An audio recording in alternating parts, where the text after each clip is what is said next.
Hey, well, good morning, everyone. This is Errol Strain, SCB co-chair. Welcome to our Tuesday Election Day Scientific Computing Board meeting. I'll start off with a roll call. So I will read your name from the participant list. If you'd be so kind as to unmute yourself and announce your center. We're starting with Alexis Norris. CVM. Anna Scharfman. OMD, Cedar. Antonio Paredes.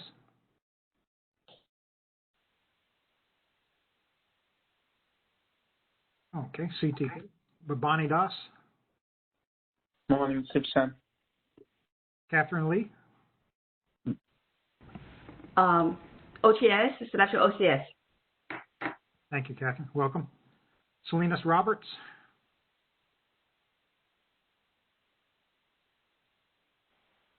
OI.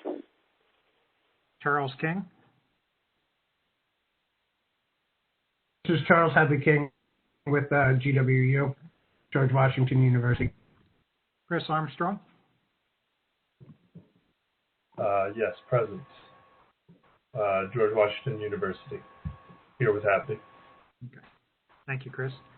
Corey Milam. OMT. Danny Sue. Cedar. Edward Bearden.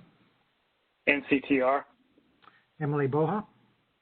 OCS. I believe that's Frank Weichel. Office of the Chief Scientist. Jade. SAIC FCP support. Jan Gabrielson. OI. Janisha Patel. Part of the BioCompute team from George Washington University. Oh, thank you. Welcome, Janisha. Jason Beach.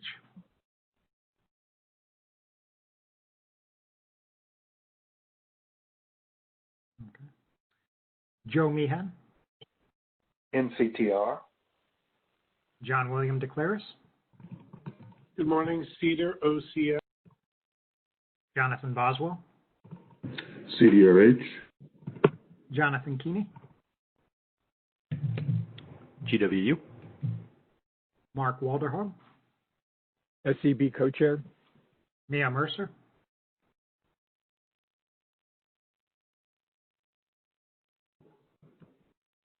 Okay. Mike Michaela. Sorry. That's Mia, okay. OCDO. Thank you. CDRH HPC. Thank you, Mike. Morgan Crafts. Morgan Crafts, Northrop Grumman, Medra. Norman Schump.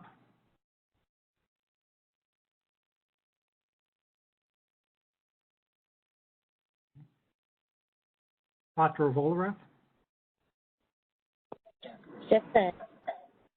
Paul Schutte. Peter. Raja. George Washington University, BioCompute team. Okay. Thank you, Raja. Robin Poole.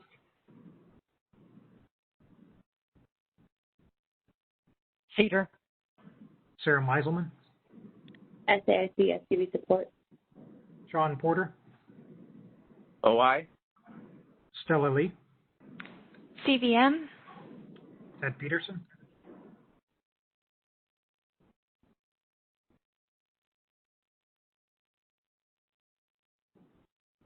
Tom Farrell.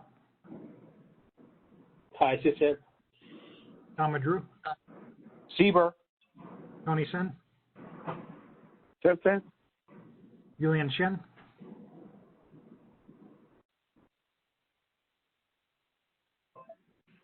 Yulian Samurai.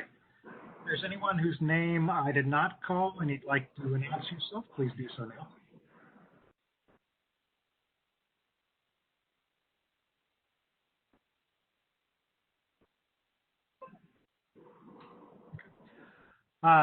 Please, if you're not speaking, just remind you, please mute your phones.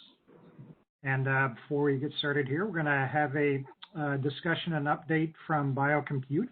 If you've followed SCB and SC Days for the past few years, I think you're probably familiar with BioCompute. So I'm excited to get an update from them on it. And I don't know, I will say, I don't know if you're going to cover it in your talk, but certainly some topical areas I've been following lately around sort of sequencing of SARS-CoV-2. You know, it's not only that we can generate the sequence data, but standardizing the analysis of those amplicons for epidemiology is an ongoing challenge, along with standardization of genomics for, you know, data coming into the FDA. So I think with that, Alec, if we can start to bring up the presentation or hand the ball over to GW.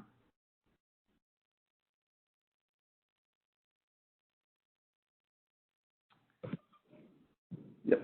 Okay. So I'll go ahead and start sharing now. Okay. Can you hear me? Yes, we can hear you. Okay, great. Yeah, this presentation will be mostly about the BioCompute database, actually. So we won't talk too much about the COVID-related efforts that it's been part of during this talk. We'll focus mostly on the BioCompute database stuff. But thank you very much for the introduction, and thanks to everyone for joining with so much going on right now. Excuse me. So as I mentioned, this will be kind of an update on the progress for the BioCompute database, and I will start that off by just giving a brief introduction to BioCompute, just in case there's anyone who's not familiar with the project. Excuse me. So the basic idea is that BioCompute helps to standardize the way that a computational workflow is reported. And it has its roots in high-throughput sequencing, or HTS. And so for one of these computational analyses, a lot of work can go into it, and the developer can spend a whole lot of time developing the analysis, tweaking the parameters, testing the pipeline, quality checking the results, hardening the pipeline, and so on. And so for a high-quality analysis, this can take a whole lot of time. And then when somebody goes to report what was done, they're kind of very deep in it, and they're taking a lot of that information for granted and not doing a great job of explaining some of the things at the level where they need to be for someone else who's new to it to really be able to understand it. And that's been kind of frustrating. And it's very similar to what would happen in a wet lab. So, for example, in a wet lab, you would not be able to just give someone the results and assume that that's enough. You know, you couldn't just give them, for example, an immunohistochemistry image. You'd have to, you know, at a minimum, tell them what it was you were trying to do, what type of animal it was, what you were looking for, what the different fluorophores are tagging, things like that. And if you wanted to be able to repeat it, you'd need even more granular information, like maybe the protein lot number and the humidity and the type of microscope and things like that.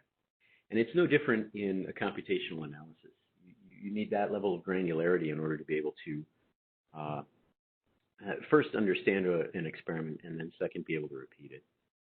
And so this was the thinking that Raja Mazumdar and Vahan Simonyan had back in 2012, and that they worked very hard to try and convince others of. Everyone kind of has a different idea of what they think is important to record, and that's not standardized. And so having to fight through what was included in a report and figure out if it's enough to understand what's going on is a really big burden.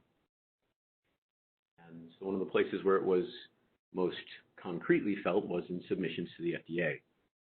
So when a sponsor submits something to the FDA and it has a computational component to it, apparently it's very common for the reviewer to have to kick it back with need for clarification. And the industry sponsor will have to figure out what it was that was not understood and try and address that. And if they get it right, that's great, but sometimes they don't, and sometimes they have to go around several times.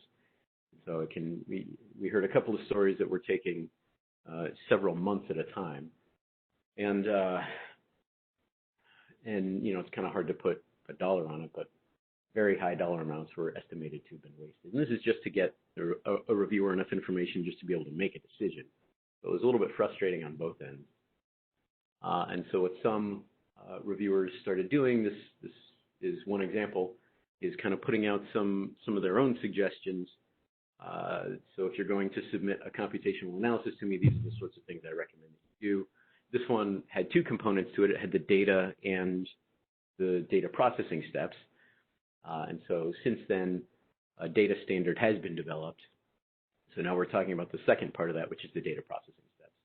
And this was a great solution at the time. This was a good way to handle it. The problem, there was really two problems. One is that it was still built through trial and error, so it was still a little bit frustrating to be able to get to this point, as I understand it. And then secondarily, this was not anything that was done across the entire FDA, and so it was not standardized. So there's still not a lot of clarity in terms of what to expect when submitting something like that. And so in 2014, the Genomics Working Group convened a session to talk about this, and the result of that meeting was an internal document that's summarized by these 4 bullet points. Any solution to the problem should be human readable, sort of like a GenBank sequence record, should be machine readable, meaning that it's got predefined kinds of information that you can work with programmatically, and it should contain enough information to understand the computational pipelines, interpret the information, maintain the records, and reproduce the experiments. That's sort of the core. And then finally, it should be immutable. So the information has not been altered. So the solution is what we now call BioCompute. BioCompute's an IEEE approved standard for communicating bioinformatic analysis workflows. And it acts kind of like an envelope for an entire pipeline, meaning it works very well with other standards. The BioCompute standard itself is it draws on 4 different standards as part of its reference, and then we've got collaborations with a couple of other standards that I'll mention shortly. It was written to be both human and machine readable. So it's written in JSON, which is JavaScript object notation. This is not a programming language. This is just a way of structuring information. And it's categorized by domains. So there's these top-level domains that are meant to partition the information into conceptually meaningful categories. So if you want to know what the parameters are, you go to the parametric domain. If you want to know what the input and output files are, you go to the I/O domain. It adheres to and encourages FAIR principles. So this is findable, accessible, interoperable, and reusable. So we've had a couple of folks on the development team that are very strong FAIR advocates, and they've made sure that the whole project adheres to the FAIR principles, including being open source. It's very adaptable, in part because it is an open source repository. So if somebody wants to fork a clone of this and work with their own internal proprietary data without exposing that, but still make it compatible with the BioCompute standard, they're free to do that. It also has an extension domain, which allows you, it's a user-defined domain, so it allows you to build on the standard in whatever way you need to if it's not already included in the base BioCompute. It preserves data provenance, so you can track the flow of data transformation from beginning to end. It also includes very specific language for user attribution. And then finally, it has unique IDs for versioning. So it's got, every BCO has its own unique ID and then a version number attached to it. And so a specific workflow that is written in a way that conforms to the BioCompute standard is called a BioCompute Object, or a BCO. And so essentially what this is doing is taking this sort of nebulous cloud of information that you have to suddenly think about if you're going to report one of these, and gives it a lot of structure. So it tells you exactly what needs to be there and in exactly what ways it needs to be there. So it's sort of like a citation style. It tells you what information has to be there. And because it's machine readable, you can come up with plenty of customized views if you want. So this is an example on the right of a tree view where you can collapse any information that you're not interested in and only focus in on the stuff that you care about. And so this example is zeroed in on one of the pipeline steps, for example. This is one of the ways that you can format the information. So I mentioned there's domains. There's 8 top-level domains. 5 of them are required. There's metadata, which is metadata about the BCO itself. Provenance domain, which is metadata about the workflow. So who did the workflow, what was the date, what's the license, things like that. Description domain is where the steps for the BCO go. Error domain would be for things like false discovery rate or minimum detection, things like that. It's specific to the pipeline. Parametric domain is for parameters. Execution domain is for the environment that the workflow is executed in. I/O domain is for input and output files. extension domain is the user-defined domain, and then the usability domain is a free text field for describing the purpose of the pipeline and what you were trying to find and so forth, any relevant information. We've worked with a lot of groups over the last several years in developing it. The only one I'll mention specifically is Google. Google Cloud Platform has put out a post saying that they support BioCompute on the Google Cloud Platform as part of their participation in the STRIDES program to make publicly funded data available.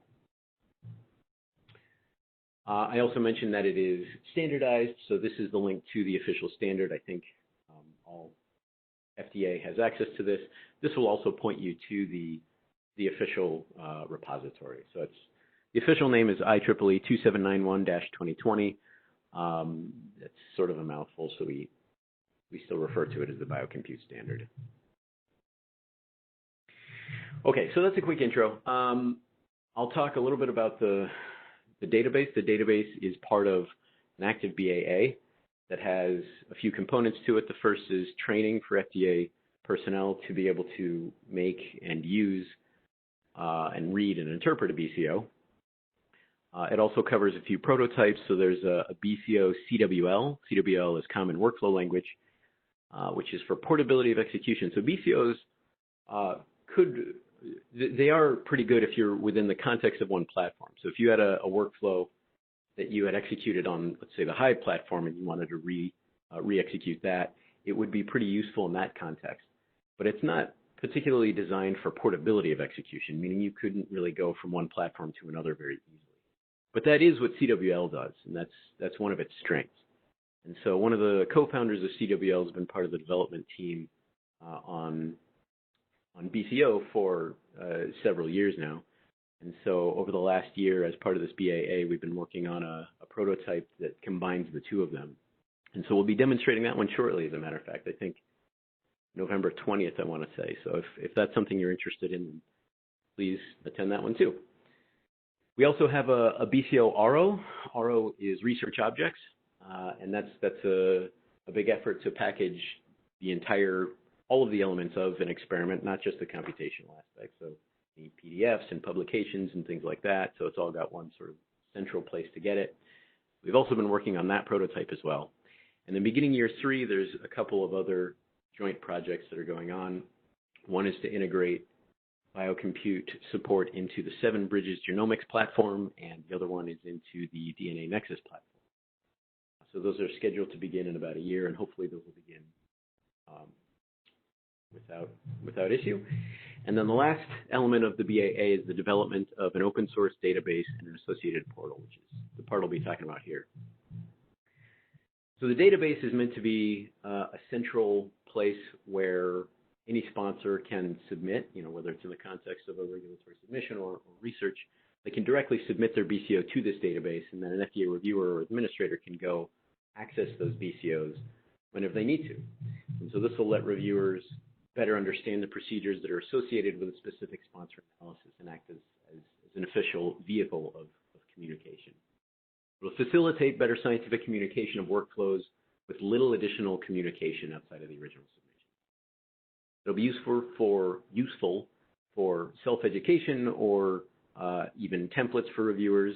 So a reviewer can learn about or stay up to date with some of the bioinformatics techniques, or look for similar analyses for comparison purposes, for example, or maybe get statistics on submissions, things like that. It'll also be a central database for the coordination of lots of activities, so things like versioning. You can easily compare across versions. You can guard against things like naming collisions. So if 2 people tried to name it BCO 0001. There will also be a way to reference previous BCOs. So if somebody wanted to sort of reconstitute a previous BCO and just give it new inputs, there's an easy way to do that. There's something called the derived from field in the BCO. And you can just point to that original BCO. And so if that's at a central repository, that gets very easy. And we can also build software that would automatically call that, for example.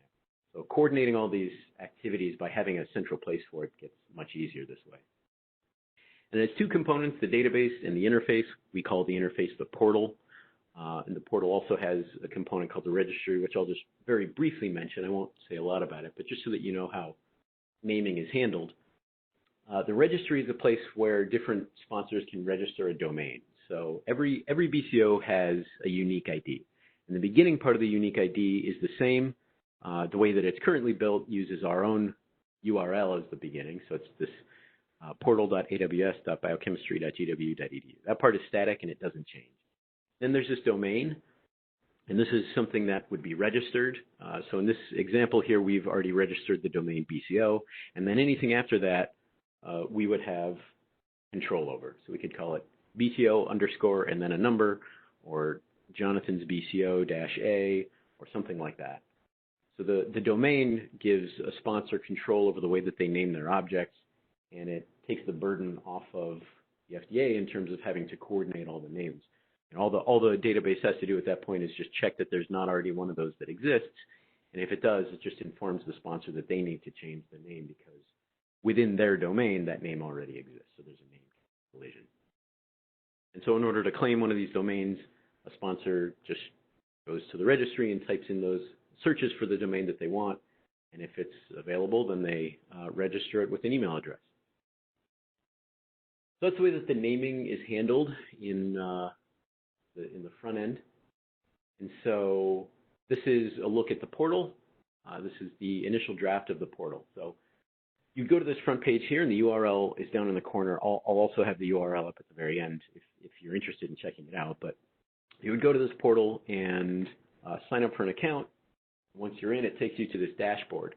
And the dashboard lists any of the publicly viewable BCOs on the front there. So you can click on any of those and look at them. And then it's got some links on the side, including links for tutorials and profile management and things like that. And then if you click on Create New BCO up in the top right, it just takes you to a form, and you just fill out the form. And it's very intuitive, very easy to navigate. You don't have to know anything about the standard. You don't have to know anything about JSON. It just tells you what information you need. And if it's required, it has a little asterisk there. And that's that. It's meant to be very intuitive and not too difficult to understand. So the user experience is pretty easy.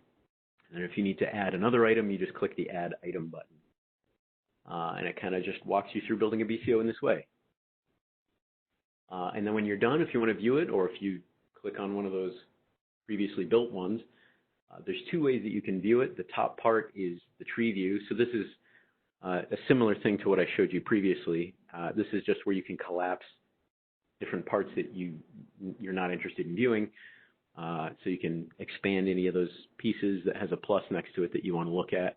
And there's these nested domains, so you can open those up and look at those very easily and not have to worry about all the other information. But then down beneath that is the raw BCO itself. So if you wanted to look at that, you could scroll down and you could still view the raw BCO if you wanted to. So that's the two different ways to view it. We'll probably build in some other ways of viewing it too, particularly if we start to get some feedback on other ways that people would like to view BCOs. Okay, so as part of the development process, we have gotten some feedback, and we're starting the process of refining it now, which was part of the BAA. And so our the general idea is that it is very functional, and we've got some good ideas for improvement. One of the big ones is that the design of the whole thing is sort of monolithic, by which I mean both the portal and the interface, both the database and the portal are all in the same code base. And this initially was done on purpose because we thought, why would you build one without building the other? These are both part of the same package. But it's become clear since then that you might actually want to do that. So it would be a good idea to separate them. The other reason that it's a good idea is that it makes it easier to do feature upgrades and bug fixes and patches and things like that. So if there's anything that's shared in the same code base, if you go to affect one, there's a chance that you might have a sort of off-target effect, so to speak, and you might affect some of the other stuff. And so it's not ideal by having them intermingled like that. So that's one idea for improvement. Some other refinements we thought of are better support for BCOs that are built outside of the portal. So we'd like to have some support for command line interface submission. There's already a tool for capturing a command line pipe at the command line interface.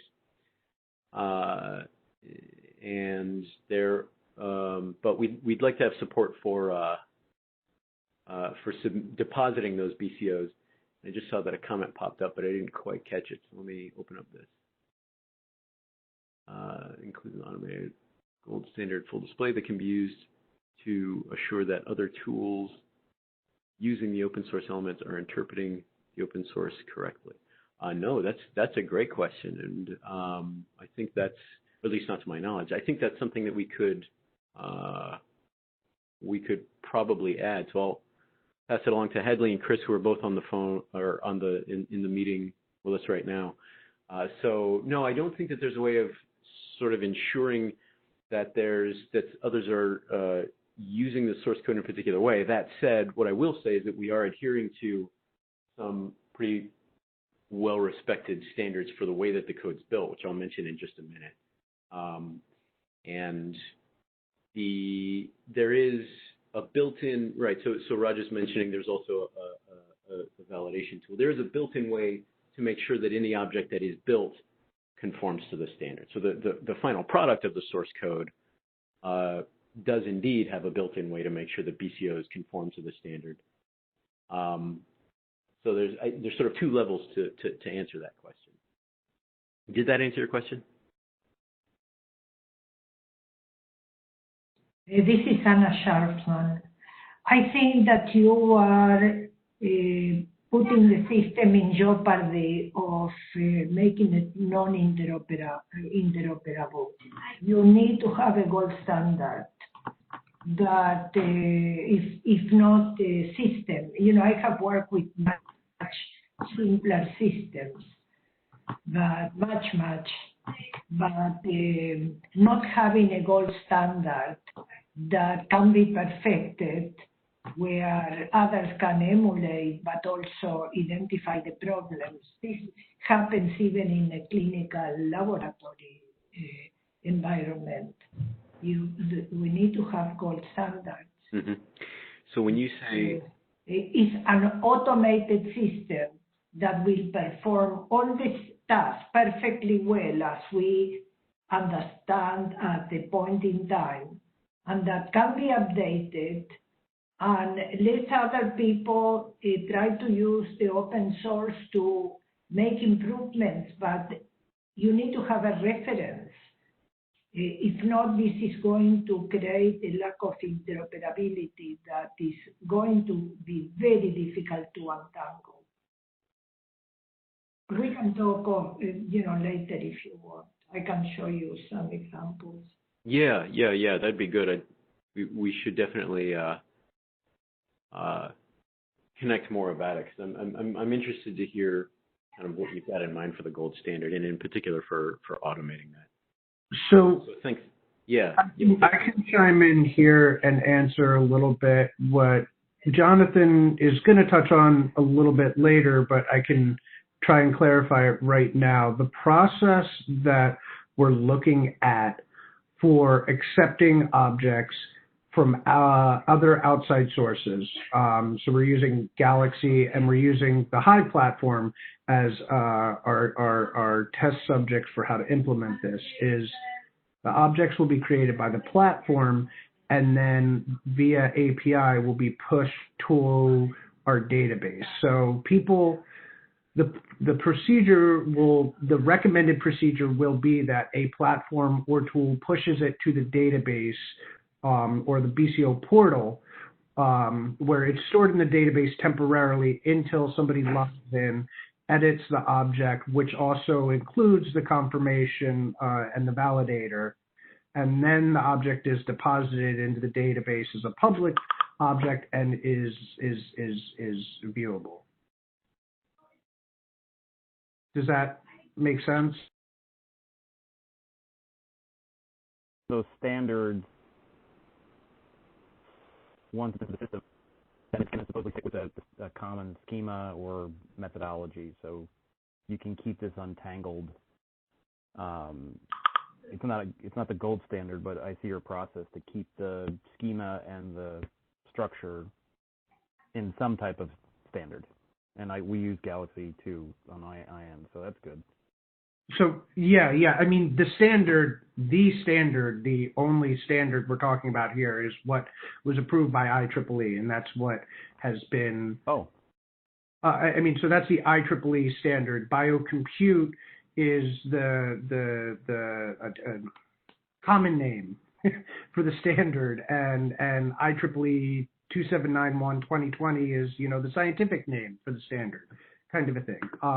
So yeah, I mean that is the standard. That's the only standard we're talking about here, at least for our database. I mean, for the one that we're hosting. I mean, somebody could download the open source code and change it and do whatever they want with it, but then it's something else. But you have the standard and the pipeline is from what you just described. Correct.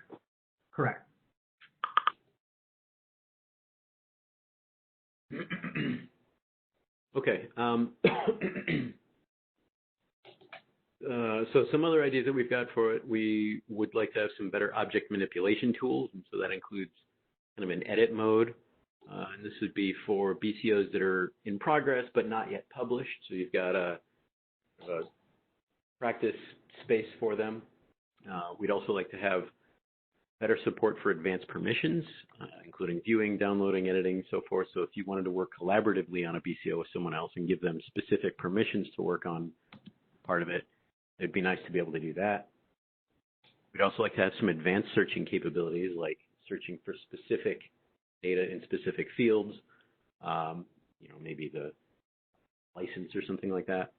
And then finally, we'd like to get some more external resources and supporting data. We've already started putting together some video tutorials on how to use it, and so those are up too, but we'd like to really extend that much more. Lost my mouse here. There we go. Okay. So the new design is a fully separated code base. The portal and the database now have their own separated code bases, and they're non-overlapping. So this will make it a lot easier to make changes to one without worrying about potentially affecting anything else. We're also moving to a more API-driven architecture, that being a Restful Api, so that's application programming interface. So by using this REST API, we're relying on a standard way, I don't know if it's officially standard, but a sort of industry standard way of interfacing with it that other developers can understand very easily. And so that's based on these keywords: post, get, patch, and delete. And so that'll let you do any of the operations that you need to do with the database. That follows what's called a CRUD paradigm: create, read, update, and delete, corresponding to each of those keywords. And so any developer that's familiar with the REST API should be able to interact with it without too much trouble. So this will be easier to build, to interact with, and to expand on in the future. And so the way that it works is all the interactions are characterized by the type of operation you want to do. So if you want to post something to the database, or if you want to get something from it, and so forth. We'll also have some templates for each of these operations. So there'll be CRUD templates, and this just kind of lets us reduce the number of requests that have to be. So for any type of operation you want to do, we've already got a template predefined for that. So some examples of some of the kinds of things you can do: you can create a new BCO. You can convert an existing object between schemas. Those are examples of post. Get's probably the most important one. That's where you want to retrieve a BCO or validate a JSON object against the schema, things like that. You need to retrieve information from the database. Patch would be like editing a BCO, and then delete is pretty self-explanatory. So this is the new design for the database. As I say, it's an API-centric kind of design.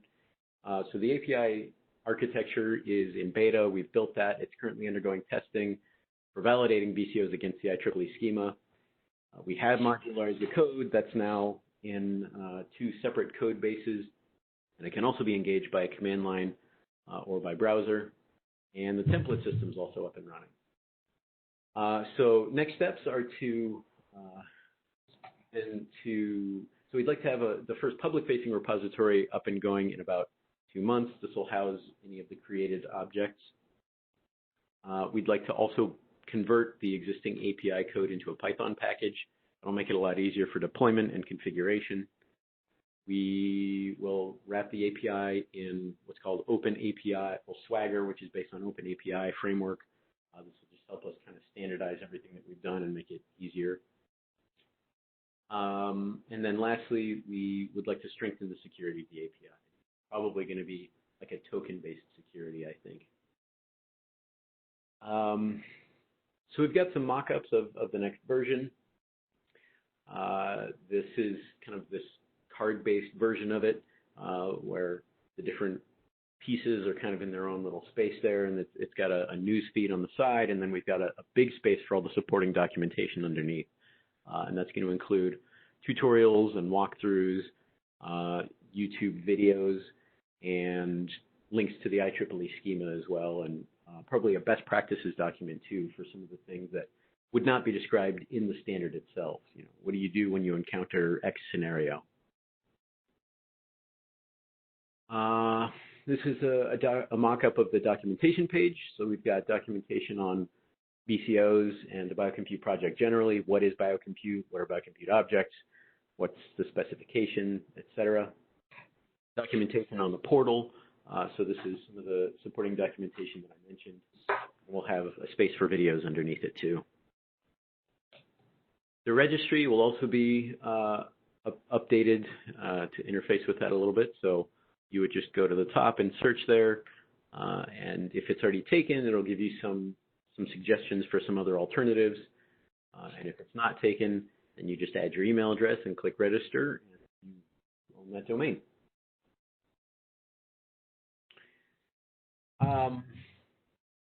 So I mentioned that the whole thing is an open source repository. That's part of the BAA, is that we'll make this an open source repository project. So if you are interested, the URL is here.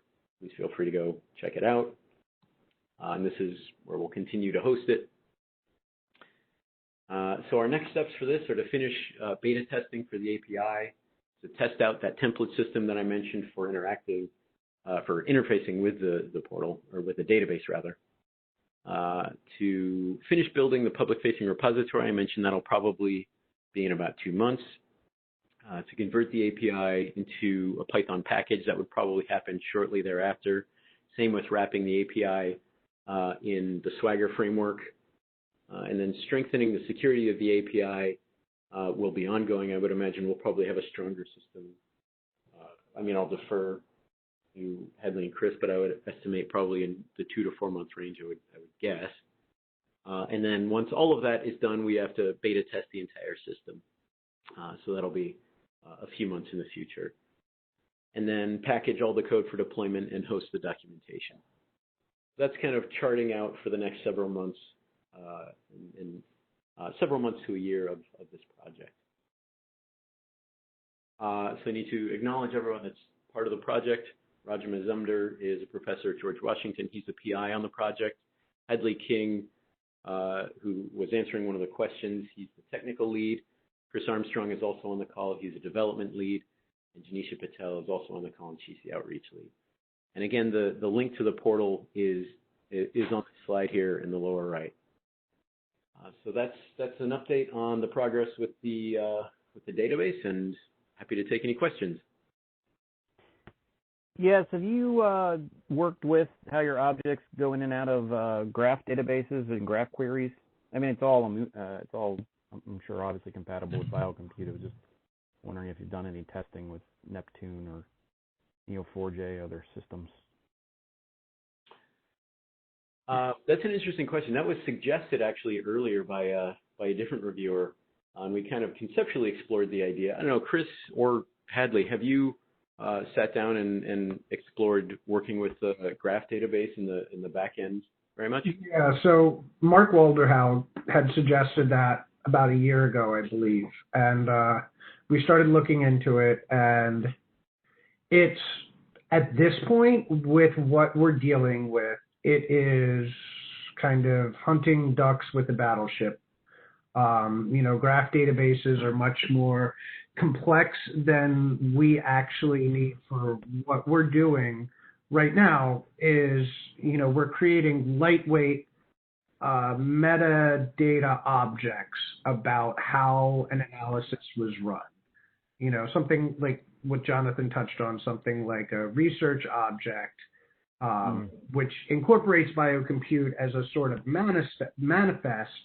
That includes everything, the tools, the parameters, the actual input data, the output data, all of these different pieces where BioCompute is meant to specifically be lightweight and, a small JSON file. It's, I think they're usually on the order of magnitude of like maybe 50 to 60 kilobytes, so it's kind of an overkill. Maybe maybe once we have more development around tools to support BioCompute, we could look at using some sort of graph database setup to do queries or link the objects together or link them with other systems. But and that's something that we've thought about, but at the current time we don't really see the need for it. Sure, and something that can help you down the line as you get scalable or get into machine learning for larger associations. Right. And you're on AWS, and they have a native Neptune graph database, which we've used for some years now, at least research development wise. I can email out that type of stuff. But if you're scaling, if what you're using with traditional transactional is great, and you're obviously open source of the standard, sounds good.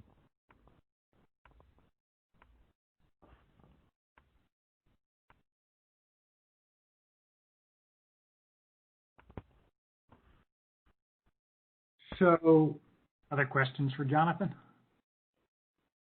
I did want to touch on the question that Errol had in the beginning about BioCompute in relation to COVID, if there wasn't anything else right this second. This is Errol. I actually, maybe before we touch that, I do have one question around the database on it. I know you touched a little bit on interoperability with other, workflow languages like CWL. Is there a lot of efforts, just as somebody who's kind of an end user, a lot of these kind of bioinformatic workflow tools, kind of integration with things like the Conda or BioConda environments? I realize that's, not always easy to integrate, but I mean, just in terms of standing up the environment, getting it to run and using it, I think maybe touching on some of Anna's comments around standardization on it. Is there some thought down the road, maybe in terms, in integration with Galaxy, if we have a BCO, ideally we'd be able to easily stand up sort of an analysis environment with all the correct dependencies and getting that working? Yeah. So there already is integration with Galaxy, and in fact that was recently accepted into the code base. So that does exist, yeah. Version 20.9, which I think is the most recent version, has BioCompute exportability. Oh, and that's right into the API, into the tool in theory. And we're hoping that we can get that done in the next release, depending on how much other work Chris and I have to do. That's our goal. So that would be, I think, in January. It's getting a little close, so maybe we'll have to wait for the release after that for Galaxy, which is March. But yeah. But it sounds like you got it into the code base and then into the dependency manager and the Conda, the way Errol was talking. That's cool. Thanks, Jonathan. So full speed ahead with the other question. Sure, and I will also mention that there's also an R package for it too. All of which have been done either through other projects or through volunteer work. So the reason that we have the reason that BioCompute is at this point only officially integrated into Galaxy and into HIVE, it's not its own.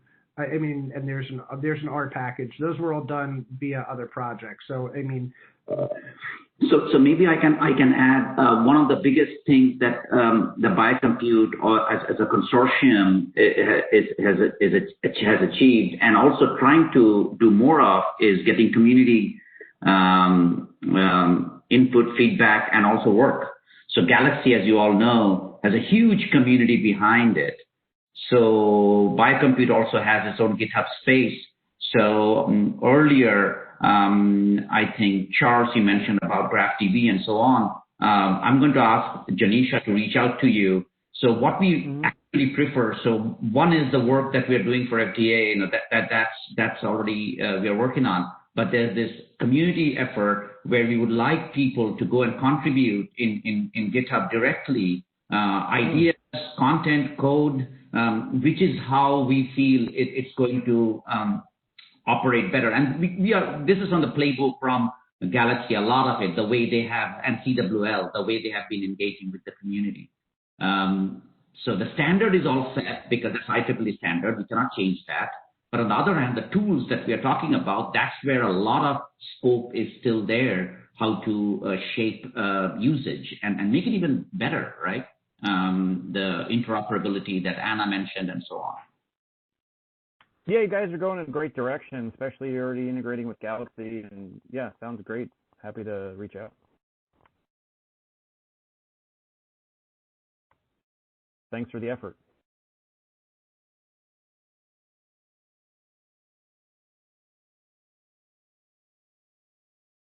Any other questions?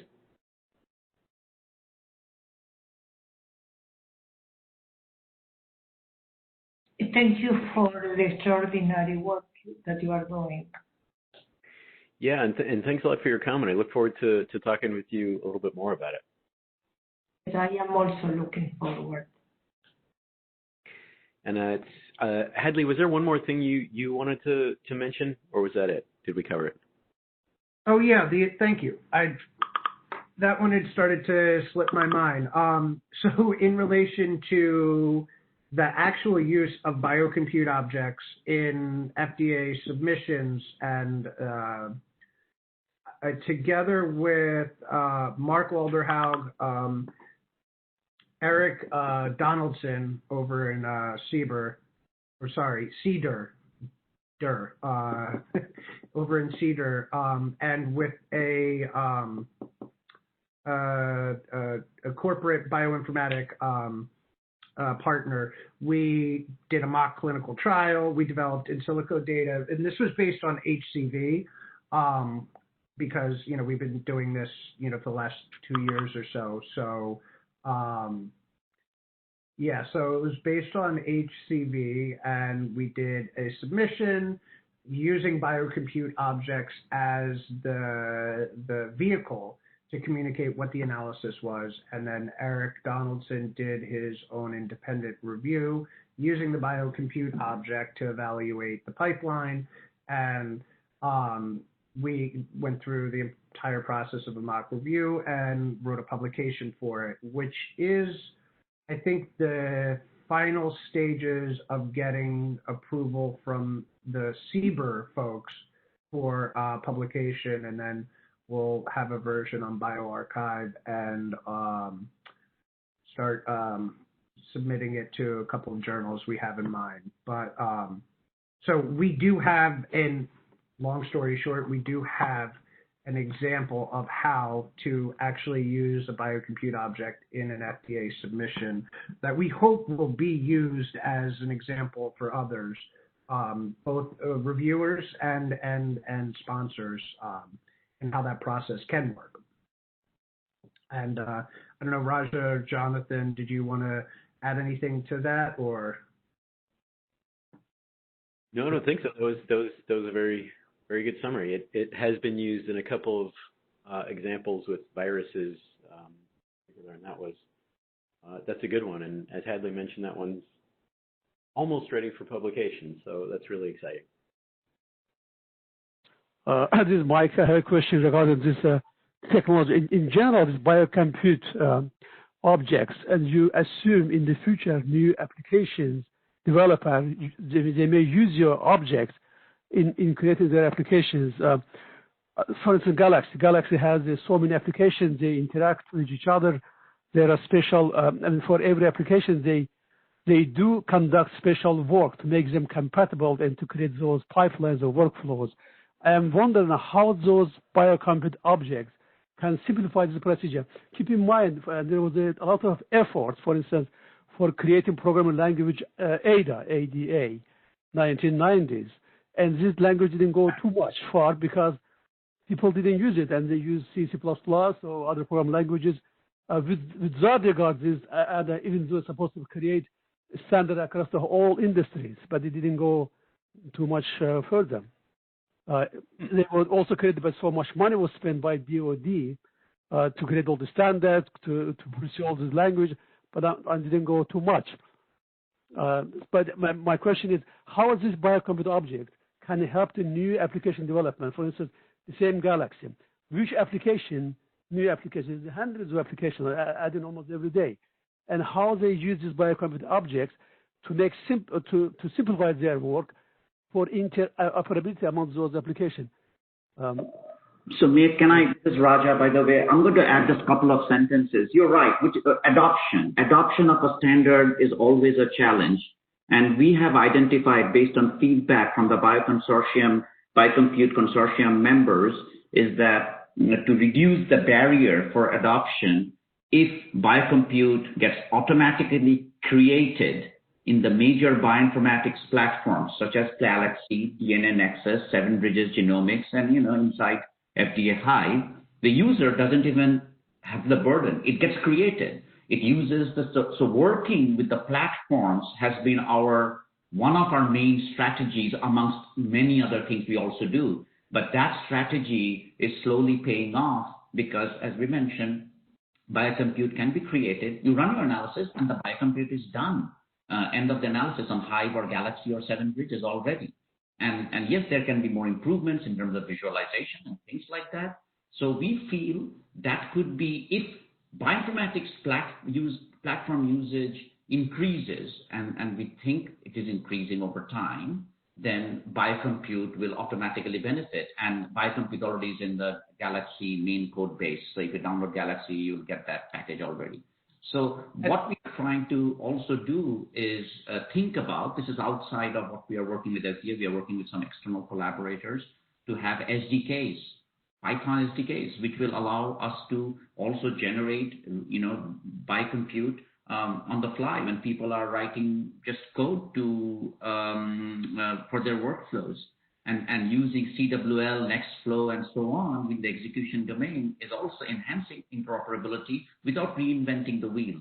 So these are some of the things. And again, we are open to additional ideas how to increase adoption. And some of the adoption also is happening because IEEE standard. IEEE is also advertising about BioCompute. FDA put it out in the registry, federal registry about BioCompute. CDC has a recommendation on their website about use of BioCompute. So things like this we feel are going to encourage, but you're right. I mean, it is not going to happen overnight. Over time, it will happen. So, and Raja, you touched on adoption mainly, which is our number one, but I also want to point out that having things be open source has been a major boon to us, because not only are we accepting help from anybody who wants to help, who wants to contribute, but we're also building on other standards, and we're able to incorporate those. So not being insular and saying this is the only way to do it, whereas BioCompute is more inclusive than that. And that also leads to the other point that I always feel like I need to hammer home, is that BioCompute is designed to be a record of what was done, not necessarily a vehicle to replicate exactly what was done. So what I mean there is a BioCompute object isn't something that has to be drop and plug and play, and you can get the same exact analysis with the same results. Now, it is designed that in some situations it can do that, but it does not have to. So because of that, the BioCompute Object relies on, I'm going to go back to Galaxy because they have a very robust system in their workflows and their workflow invocations that we've utilized to help generate the BioCompute objects. And because of that, BioCompute Object references a specific Galaxy invocation. And using that invocation, you can potentially replicate what was done. And that is the paradigm that we use in the different platforms. We utilize when BioCompute is integrated into a platform, we use the inherent systems in that platform to populate the BioCompute object. Because, as I said, it's a record and not necessarily a program. Does that make sense too? Yes, I mean, all these things is nice. As I said, like ADA is also very nice. Nice standard. It's, again, so much effort, so many people involved, and it didn't get acceptance, unfortunately. So we will see how BioCompute objects will be accepted by the community. The same Galaxy, if they will use this BioObject in developing new application or interoperability, would be nice, but we have to see. Yeah, and you know, another part of that could just be the timing. I'm not familiar with that particular standard, but just, you know, the fact that computational resources and data have exploded so much, I think there's a little bit more awareness around a need for a way to standardize that kind of information. And so it could just be that, you know, a simple issue of timing.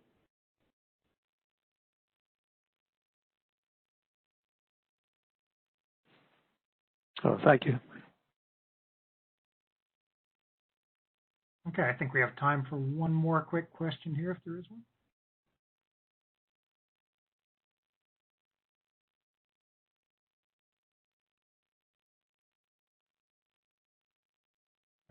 By hearing none and seeing none in the chat, Jonathan and everyone else from George Washington, I'd just like to thank you again for joining us today. It's been enjoyable to watch kind of the development of BioCompute over the years, and it feels like now I think we're starting to get to the point with the database where it's, I want to say, much more accessible to me and some of the other end user bioinformaticists, but it's just really nice to watch that develop. So thanks again for joining us.